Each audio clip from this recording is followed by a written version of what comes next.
Hi అండి, నమస్కారం. Welcome back to Lalitha Valluri kitchen. ఈరోజు చేస్తున్నానండి బగారా రైస్. అది ఇంట్లోనే చాలా ఈజీగా ప్రిపేర్ చేసుకోవచ్చు మనం, అండ్ టేస్టీగా కూడా ఉంటుంది. మన ఈ బగారా రైస్ అయితే రాయితతో కూడా తీసుకోవచ్చు, అండ్ అలాగే ఏ గ్రేవీతో అన్నా ఇది సూట్ అవుతుందండి. నాన్ వెజ్, వెజ్ ఏ గ్రేవీతో కూడా బాగానే ఉంటుంది మనకి. నేనైతే ఇక్కడ ఆ రోజు చికెన్ ఫ్రై చేసుకున్నానండి, ఆ వీడియో కూడా మీకు పెడతాను చూడండి. నేను ఇక్కడ పావు గ్లాస్ అయితే తీసుకుంటున్నాను, బాస్మతి రైస్ తీసుకుంటున్నానండి. పావు గ్లాస్తో 2 గ్లాసులు బియ్యం అయితే తీసుకుంటున్నాను, 1/2 kg అవుతుంది. మీరు బాస్మతి లేకపోతే మీరు నార్మల్గా యూజ్ చేసుకునే ఏ రైస్ అయినా ఇంట్లో తీసుకునే రైస్తో చేసుకోవచ్చు. దాన్ని 2-3 సార్లు ఇలా బాగా కడిగేసుకోండి. కడుక్కున్న తర్వాత మనం నీళ్ళు పోసుకొని 30 మినిట్స్ అయితే నానబెట్టుకోవాలండి. ఇలా 30 మినిట్స్ నానబెట్టుకున్న రైస్ అయితే మనకి బాగా పొడి పొడిగా వస్తుంది. నెక్స్ట్ ఇక్కడ చూడండి నేను ఏమేమి ఐటమ్స్ యూస్ చేస్తున్నానో, మెయిన్ ఇంగ్రీడియంట్స్ అండి ఇవి. ఫస్ట్ అయితే ఆనియన్ తీసుకోవాలి, ఒక 10 ఉల్లిపాయ కట్ చేసుకోండి. తర్వాత 7-8 మనకి పచ్చిమిరపకాయలు పడతాయి. మెయిన్ ఇంగ్రీడియంట్ ఇదేనండి, షాజీరా. జీరా మాత్రం యూస్ చేయకూడదు, జీరా యూస్ చేస్తే జీరా రైస్ అయిపోతుంది, షాజీరా యూస్ చేయాలి. Next ginger garlic paste and కొత్తిమీర, కొద్దిగా పుదీనా కొంచెం ఎక్కువ క్వాంటిటీ తీసుకుంటున్నాను. పుదీనా కొంచెం ఎక్కువ ఉంటే ఆ ఫ్లేవర్ బాగుంటుందండి బగారా రైస్కి. తక్కువ కొంచెం కొరియాండర్ తీసుకోవాలి. నెక్స్ట్ ఇక్కడ చూడండి నేను దాల్చిన చెక్క తీసుకోవాలి, జావిత్రి తీసుకోవాలి, అనానాస్ పువ్వు, యాలకులు కొద్దిగా, లవంగాలు, 2 బిర్యానీ ఆకు అండ్ మిరియాలు కొద్దిగా, ఇలా కొద్దిగా అంతా తీసుకుని మనం నెక్స్ట్ బాండీ పెట్టుకోవాలండి. పెద్ద బాండీ పెట్టుకున్న తర్వాత ఒక 3-4 టేబుల్ స్పూన్లు అయితే ఆయిల్ తీసుకోవాలి. మీకు నచ్చితే కనుక గీ వేసుకోవచ్చు, బటర్ కూడా వేసుకోవచ్చు, లేకపోతే కలుపుకొని కూడా వాడుకోవచ్చు. ఫస్ట్ అయితే షాజీరా వేపుకోవాలండి. అన్నిటికంటే ఫస్ట్ షాజీరాని వేసుకొని కొద్దిగా వేపుకున్న తర్వాత నెక్స్ట్ మనం నేను ఇందాక చూపించిన మొత్తం ఆ హోల్ గరం మసాలా అయితే వేసేసుకోవాలి. మొత్తం వేసేసుకుని కొద్దిసేపు అయితే ఆయిల్లో అలా వేపుకోవాలండి. వేపుకున్న తర్వాత మనం ఇక్కడ ఆనియన్ అయితే వేసేసుకోవాలి, ఉల్లిపాయ మళ్ళీ పచ్చిమిరపకాయలు కలుపుకొని వేపుకోవాలి. ఇలా ఆయిల్లోనే వేగాలండి.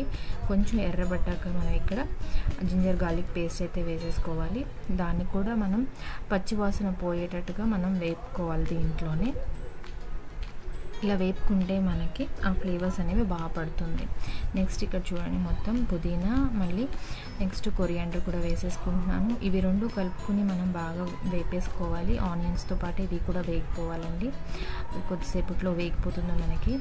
మొత్తం నీళ్ళంతా పోయాక మనం ఇక్కడ ముందుగా నానబెట్టుకున్న బాస్మతి రైస్లోంచి మొత్తం వాటర్ తీసేసుకుని బాస్మతి రైస్ మాత్రమే వేసుకొని మనం కొద్దిగా ఆయిల్లో కొంచెం అలా తిప్పుకోవాలండి. బాగా ఎక్కువ కదిపేసుకోవద్దు, బాస్మతి నానిపోయింది కదా విరిగిపోతుంది.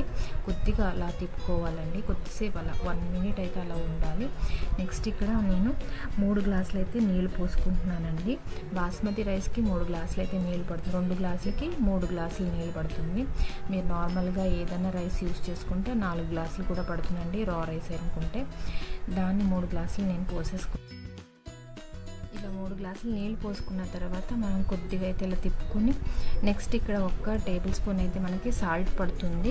సాల్ట్ వేసుకున్న తర్వాత కొద్దిగా అలా తిప్పుకోండి. అలా కలుపుకున్న తర్వాత మనము ఇప్పుడు మూత పెట్టేసుకుని లో ఫ్లేమ్లోనే ఒక 10 మినిట్స్ అయితే ఉడకనివ్వాలండి. లో ఫ్లేమ్లో పెట్టుకోండి. తర్వాత 10 మినిట్స్ తర్వాత చూసుకోండి, మనకి 80% అయితే కుక్ అయిపోతుంది. ఇలా చూడండి 80% కుక్ అయిపోయిన తర్వాత మనం ఇంకా ఫ్లేమ్ ఆఫ్ చేసుకోవచ్చు. స్టవ్ ఆఫ్ చేసుకుని ఇప్పుడు మనం ఇక్కడ ఒక 2 మినిట్స్ మూత పెట్టుకుని 2 మినిట్స్ ఉంచుకుంటే మనకి బగారా రైస్ రెడీ అయిపోతుంది. చూడండి ఇంత పొడి పొడిగా మనకి బగారా రైస్ అయితే రెడీ అవుతుంది. చాలా టేస్టీగా ఉంటుంది. మీకు ఏ గ్రేవీతో కానీ ఇది సూట్ అవుతుందండి. మీరు వెజ్, నాన్ వెజ్ తినడానికి కూడా ఇది చాలా బాగుంటుంది. ఇప్పుడు ప్లెయిన్ రైస్తో కాకుండా ఇలా ఒకసారి ట్రై చేసి చూడండి.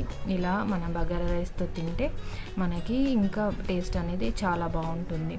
వెజ్తో, నాన్ వెజ్తో ఏ గ్రేవీతో అన్నా ఇది సూట్ అవుతుంది. మనకి ఇంటికి ఎవరైనా గెస్ట్ వచ్చినప్పుడు కూడా ఇది వండి పెడితే చాలా బాగుంటుందండి.